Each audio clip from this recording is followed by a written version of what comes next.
So I'd like to bring up our panel. It's Tamera Ferro from Solo de Janeiro, Jessica Granata from Andie Swimwear, Chao Wang from Dopple, and Stephanie Rado Taormina, I hope I pronounced that right, from Have Some Fun Today.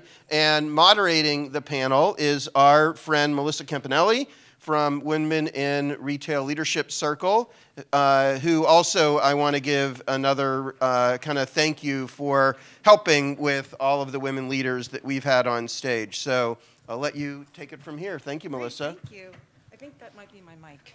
Is this my mic? Okay. Hi, everybody. Nice to see everybody here. Thanks for sticking it out to the end here. But we are really excited to be up here. We are going to talk a little bit about topics, like what was shared throughout the day, but we're really here to talk about these ladies' fabulous experiences in the international space, as well as being a female leader. So I should probably introduce myself. I'm Melissa Campanelli. I'm the co-founder of the Women in Retail Leadership Circle. We are a group of leaders, women leaders in the retail space. We've been around for about 8 years, and I have some more information if anyone's interested. So with that, why don't we have this panel introduce themselves? So we'll start with you, Chao.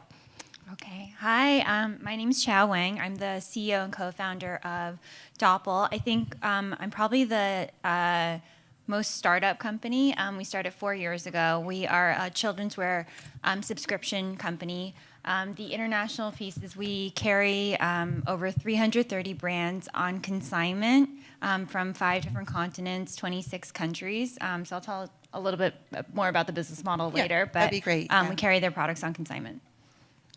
Hi, everyone. I'm Stephanie Rado Taormina, and I'm the founder and CEO of the positive aspiration brand called Have Some Fun Today. We are global e-commerce, direct-to-consumer. Brand. And what kind of products do you sell? Oh, I'm sorry.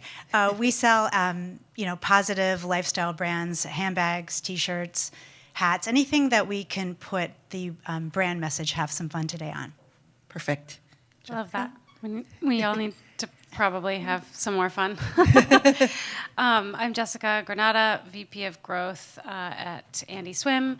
We're 5.5 years old, and we sell women's swimwear. Hi, everyone. I'm Alexa Rotako. I'm the Chief Marketing Officer at Jenny Kane. The brand is, we call ourselves a women's lifestyle brand, and we're across apparel, home, and beauty. The brand started a little bit over 15 years ago, but we've really started scaling D2C more so over the last 5.5 to 6 years. Perfect. Thank you, guys. So I'm just going to jump right in. Let's talk a little bit about your international strategies, what you are doing in the international space. So we'll start, actually, Jessica, I thought we'd start with you. Can you share what Andie Swim is doing?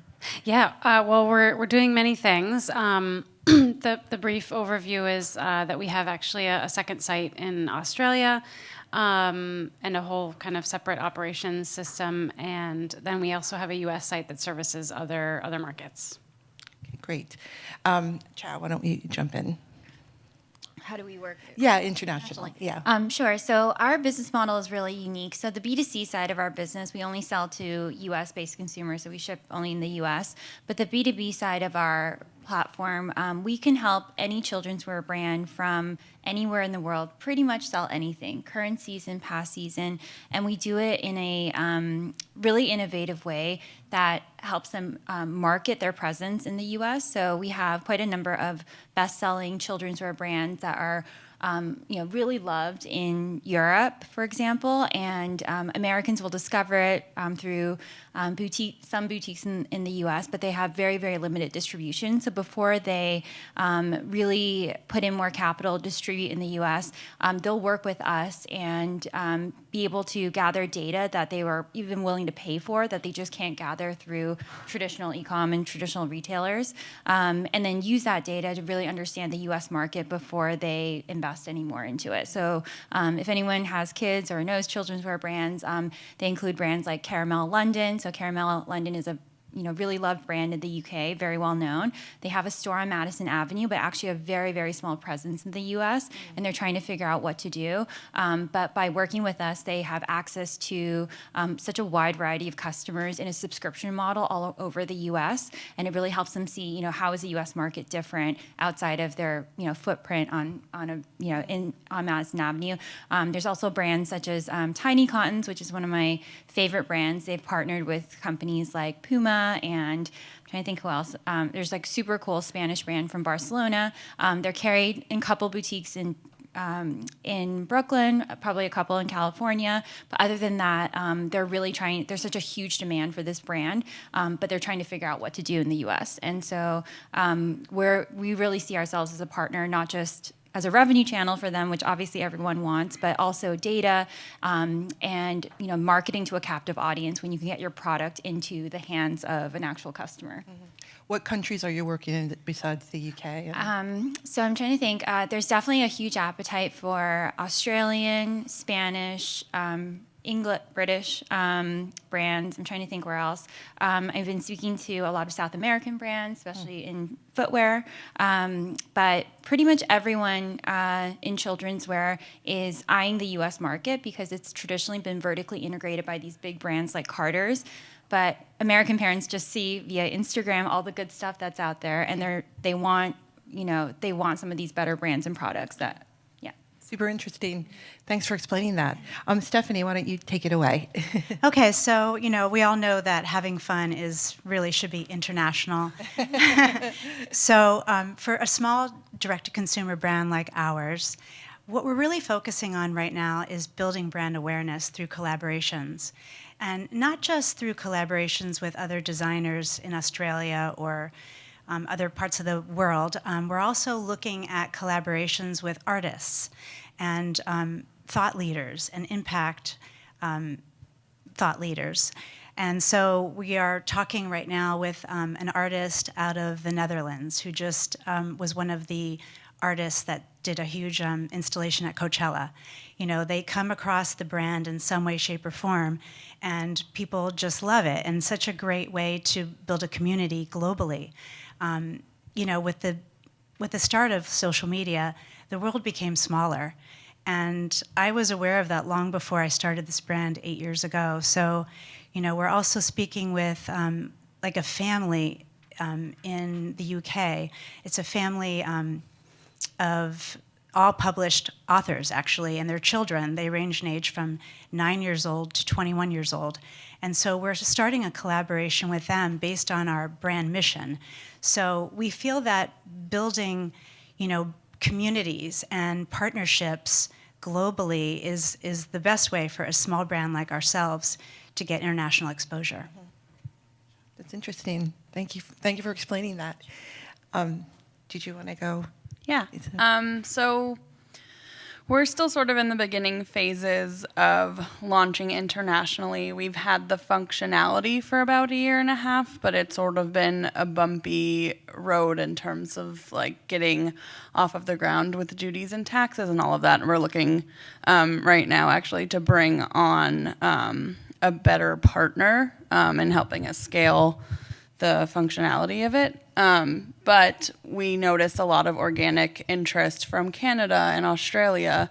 And right now we ship to both those places in addition to 13 countries in Europe. And as we gear up sort of to essentially relaunch the shipping program in terms of like marketing, et cetera, we've just been doing a lot of research of where there's the interest and how we're going to tackle that. Okay, great. So I know at the event here, a lot of folks talked about some of the challenges that they're having launching internationally. So I would love to talk to you guys a little bit about maybe some challenges you've had and then some sort of best practices or tips around how you solve those challenges. So, why don't we start with you, Alexa, because we talked about that earlier. It's like, what are some of the challenges you've faced and how did you solve them? Yeah, definitely. We definitely approached it what I would maybe label the wrong way, which was in a very DIY way, trying to piece it together ourselves versus tapping the experts in the field to help us build that internally. And while we totally learned a lot during this process, I would recommend to really vet all of your options and weigh the pros and cons of having a partner versus not. We sort of just went for using the native functionality that we had in Shopify and sort of what FedEx, which is our main US partner, offered to us, and it's just been such a clunky experience for the consumer. So now we're looking to smooth that out. So I would definitely recommend vetting all possible options before making a decision, just based purely on financial. And then also having a good marketing tie-in for your launch. Right now, in gearing up for our essentially relaunch with a new partner, we are looking into like influencer seeding, and just so we can get this off the ground in a really big way, and having paid affiliate placements in these countries and all of the markets that we're excited about and have seen a demonstrated interest, whether it's traffic on the site through Google Analytics or messages on social. We've just sort of identified these markets that we're going to go after once we have the smooth experience that we really want to drive traffic to. And do you outsource that function, or is that an internal function with your marketing team? So that's internal function with our marketing team. So you're just going after folks that sort of come to you and targeting those folks, as opposed to going out and acquiring names or international names? Yeah, so we sort of have our team looking into like what influencers are popular in what area, and sort of building lists that way. People who have pull and say, let's say Vancouver or wherever, and like have those followings that we've identified for our US program, and sort of expanding our ambassador program to the communities that we're excited about pushing this in. That's great. That's really clear. Jessica, did you have any challenges or I was best kind of practices? running. I was listening to what you were saying, but also running in my head through such a long list of challenges. I think I've landed on one. There's many. Which is just the challenge is just forgetting or not knowing that like every other market, even the other markets that speak English, are different in just every other way. Just thinking that I think Americans are in particularly bad at this, thinking that other people are just functioning the same way. So what we have is a little cheat sheet actually for like the broader marketing team. So referenced by people working on brand and performance for. So this case is for Australia, but like what are the like words that are different that they use, just so we can like tweak our copy, spelling, like key commercial moments, like Boxing Day is really big there in Canada as well. And then also just like kind of major cultural moments, just so that we can remember to reference those in our marketing, whether it be, like a promo or just, on social talking about whatever it is, like the big football match or whatever it may be, just so that the customer realizes that we realize that they're different, and we really are interested in connecting with them. So is that something that your team creates, or how? Yeah, we're just making our own cheat sheet. And Australia, luckily, we have a couple of Australians on the team, so that's always helpful. That's great. So Stephanie, you sort of have a unique story in terms of your international. So do you have anything you'd like to share around challenges? I would probably speak more to the smaller direct-to-consumer brands, because, when we first started out, we were just doing it ourselves. We were trying to figure out, the shipping rates, and, we got a little, taken advantage of, I felt like, a few times. So we would take international shipping off of our list of things that we do, and then we would put it back on when we thought we figured it out a little bit more. And now that we have a fulfillment center finally, after many years of doing it ourselves, it's like I don't even think about it right now. So that's really awesome.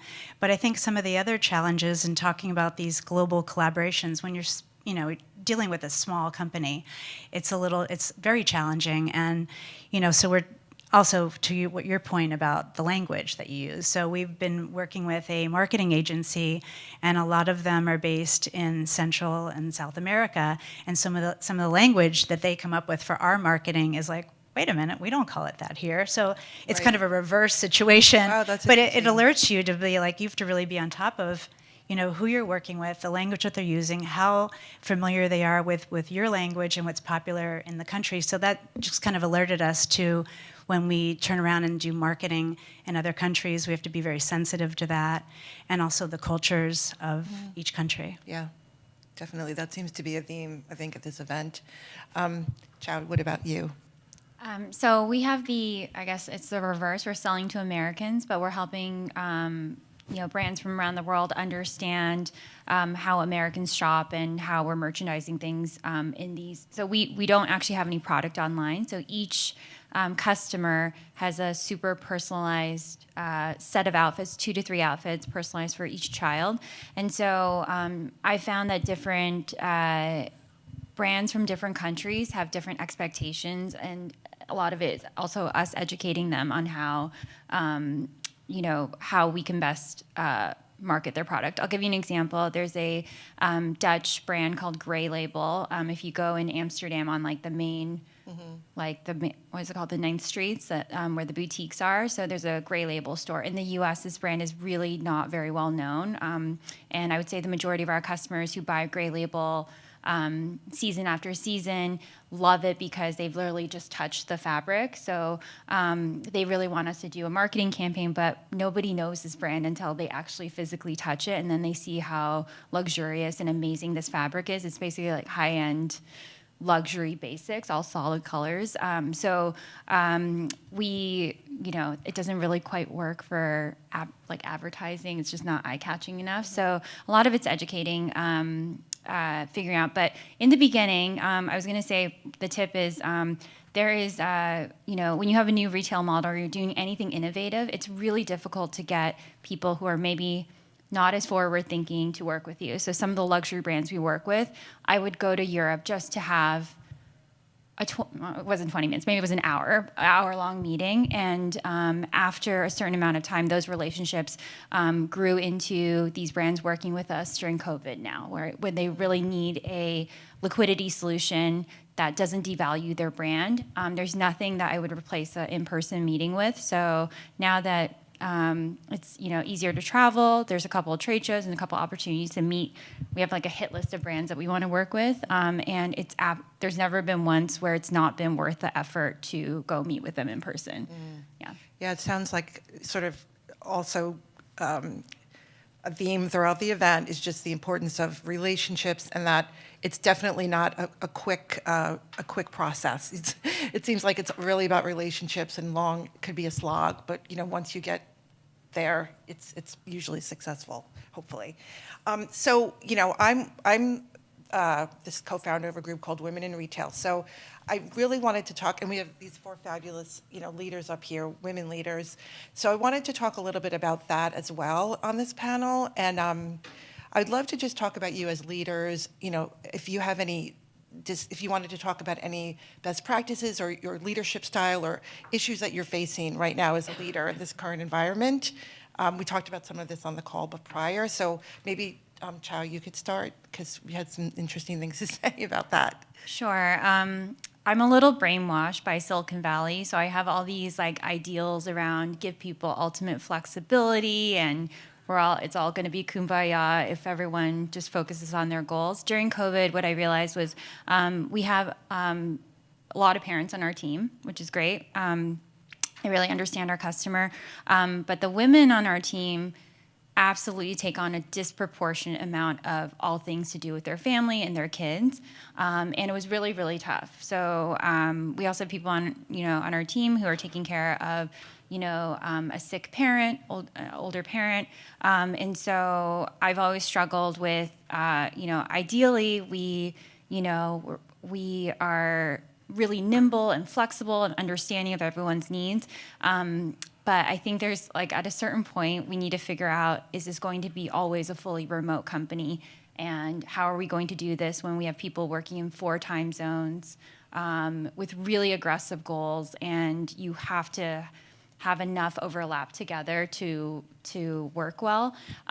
So it's been, I actually don't have children, but it's been really eye-opening, and I want to figure out how to bridge between where we are now and to this like ideal company where we have gazillion months of maternity leave and childcare and all these things that I aspire to have, but it's definitely been challenging. So we just hired a new people operations manager, and her number one goal is not, she's not an HR manager, she's someone who I want to call, like I basically told her, this is how I want people to feel working here.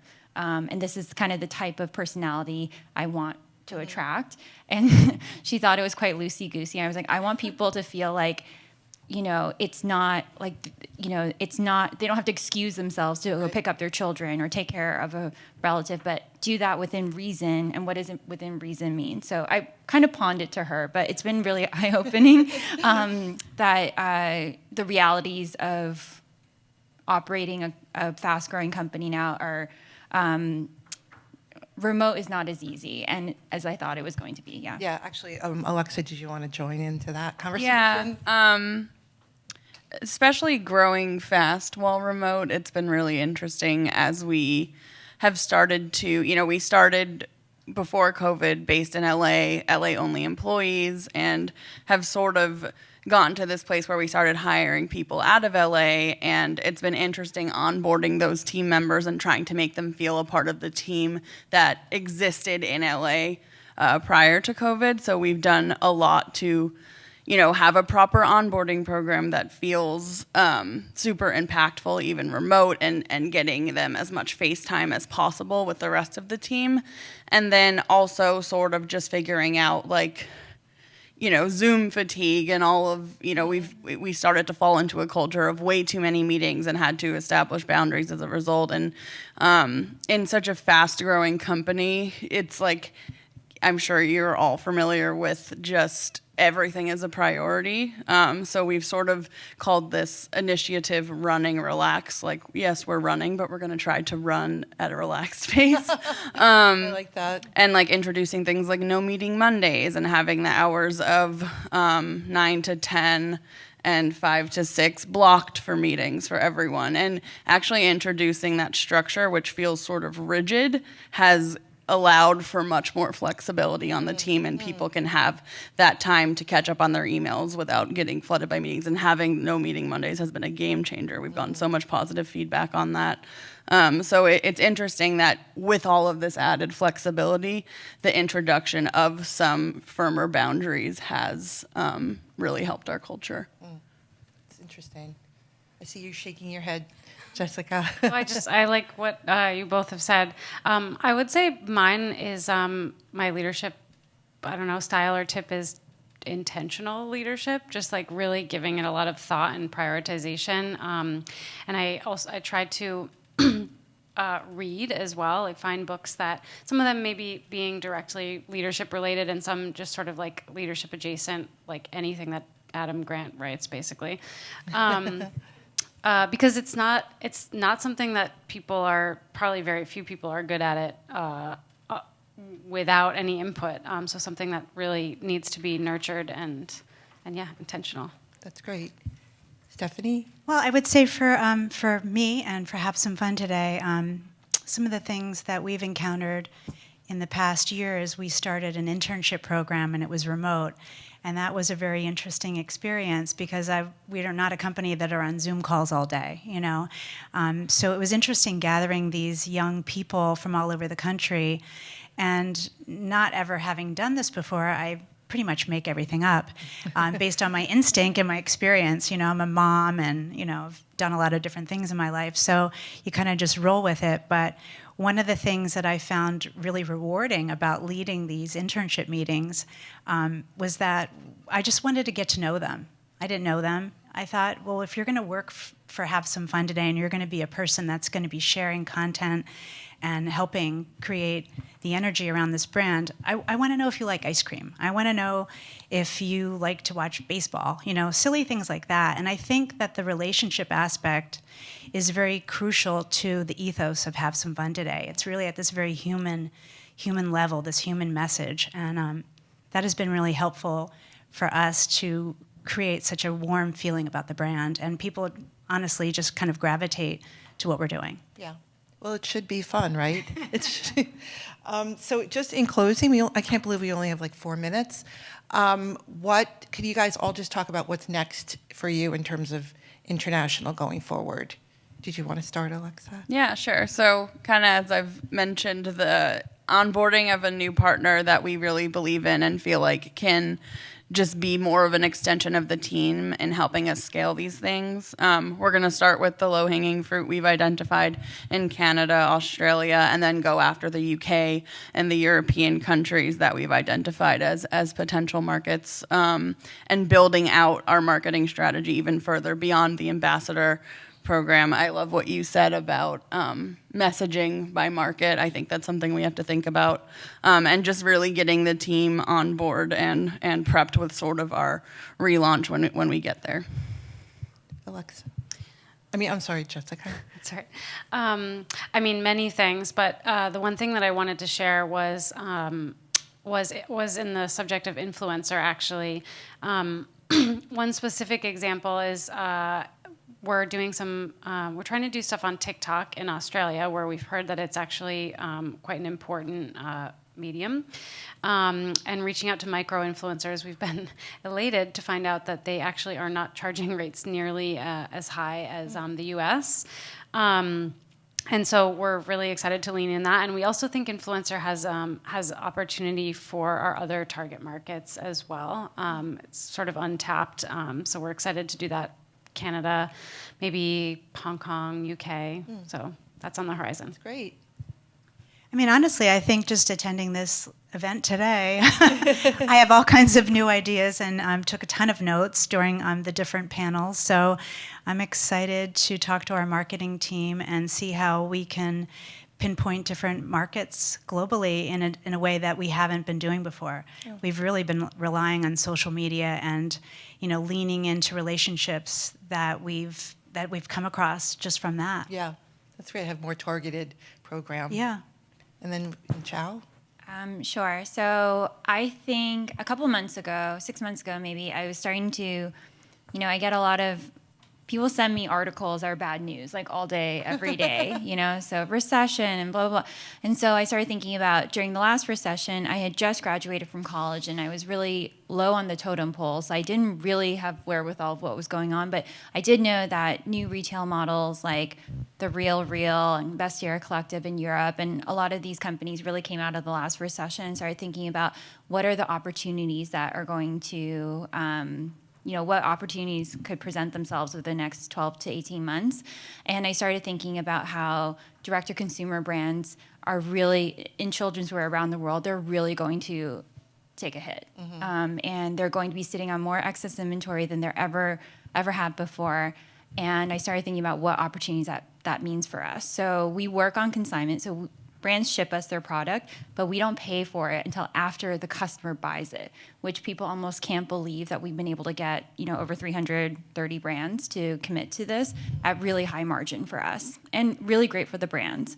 So now what I'm seeing happen, after I started thinking about this, something just happened the following weeks where, probably 2-3 brands a day reach out to us wanting to liquidate inventory, and they'd rather sell it to us at lower margin to themselves and protect their brand. There's no digital footprint of the sale price. They'd rather sell it to us than go to an off-price channel, even sell it themselves in some cases.